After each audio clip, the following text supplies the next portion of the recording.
असली भक्त कौन? नमस्कार दोस्तों। ये तो आप सभी को पता है कि श्री कृष्ण ने अर्जुन के साथ काफी समय बिताया था और न सिर्फ युद्ध भूमि पर सारथी बनकर बल्कि युद्ध के बाहर भी एक मार्गदर्शक बनकर उनका साथ दिया था।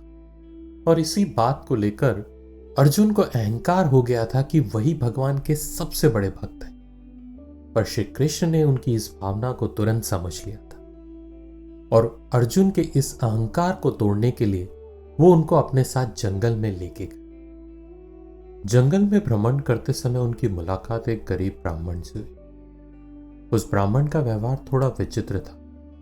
उसका पहनावा तो किसी सामान्य व्यक्ति जैसा था और उसकी कमर से एक तलवार लटक रही थी और वहां पर एक हांडी में वो अन्न पका रहा था। उन्हें देखकर अर्जुन को उत्सुकता हुई और उन्होंने ब्राह्मण से पूछा, आप तो अहिंसा के पुजारी हैं, जीव हिंसा न हो इसलिए फल सब्जी खाकर अपना गुजारा करते हैं, लेकिन फिर यह हिंसा का साधन तलवार आपके पास क्यों है? अर्जुन का यह प्रश्न सुनकर ब्राह्मण ने जवाब दिया, मैं कुछ लोगों को दंड देना चाहता हूं, इसलिए यह तलवार रखी है। अर्जुन ने उत्सुक होकर फिर से प्रश्न किया, हे महात्मा, आपके शत्रु कौन है? ब्राह्मण ने उत्तर दिया, मैं उन 4 लोगों को ढूंढ रहा हूं जिन्होंने मेरे भगवान श्री कृष्ण को कष्ट दिया है, ताकि उन्हें उनके कर्मों का दंड दे सकूं। अर्जुन ने फिर पूछा, वे 4 लोग कौन हैं? ब्राह्मण ने कहा, सबसे पहले तो मुझे नारद की तलाश है। वो मेरे प्रभु को विश्राम नहीं करने देते, हमेशा नारायण नारायण कह के उन्हें जगाए रखते हैं। उसके बाद मैं द्रौपदी से भी अत्यंत नाराज हूं। उसने मेरे प्रभु को ठीक उसी समय पुकार लिया जब वो भोजन करने बैठे थे। उन्हें उसी समय भोजन छोड़कर उठना पड़ा ताकि पांडवों को महर्षि दुर्वासा के श्राप से बचा सके। अर्जुन ने पूछा, आपका तीसरा शत्रु कौन है? ब्राह्मण ने जवाब दिया, वो है प्रहलाद। उसके कारण तो मेरे भगवान को क्या क्या नहीं करना पड़ा। गरम तेल की कड़ाई में प्रवेश करना पड़ा, हाथी के पैरों तले कुचलना पड़ा और अंत में तो खंबे से प्रकट होने के लिए विवश होना पड़ा।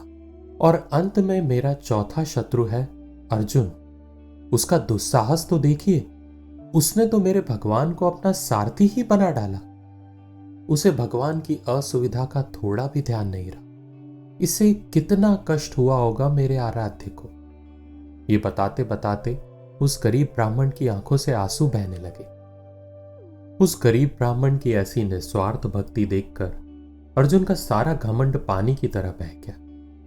उन्होंने भगवान श्री कृष्ण से क्षमा मांगते हुए कहा, मेरी आंखें खुल गई प्रभु। इस जगत में न जाने आपके कैसे कैसे अद्भुत भक्त हैं, मैं तो उनके आगे कुछ भी नहीं। आज की इस कहानी से मन में कई सवाल आते हैं कि क्या हम सच्चे भक्त की श्रेणी में हैं? क्या हम ईश्वर से कुछ भी मांगने से पहले यह सोचते हैं कि कहीं इससे उन्हें परेशानी तो नहीं होगी? नहीं सोचते, कोई नहीं सोचता। और वो सिर्फ इसलिए क्योंकि अगर कोई शक्ति है तो वो है परमात्मा, और भला ईश्वर कैसे खुद परेशान हो सकते? जब भी हम मुश्किल परिस्थिति में होते हैं तो हम अक्सर भगवान की शरण में जाते हैं। जब हम किसी अच्छे अनुभव से गुजरते हैं तो भगवान का शुक्रिया अदा करते हैं। और जब हमें जीवन में कोई निर्णय लेना होता है तो हम भगवान से मार्गदर्शन मांगते हैं। पर क्या कभी इसकी कोई सीमा होनी चाहिए जिसके बाद हम ईश्वर से कहें कि बस अब तू देख लेना? ये कहां तक सही है कि हम कुछ भी सही ना करें और सोच कर बैठ जाएं कि जो करेगा ऊपर वाला करेगा? उसने हमें इतना काबिल बनाकर भेजा है कि हम अपने कर्म मार्ग पर चल पाए। सुख और दुख भी हमारी शक्ति के अनुसार ही मिलते हैं।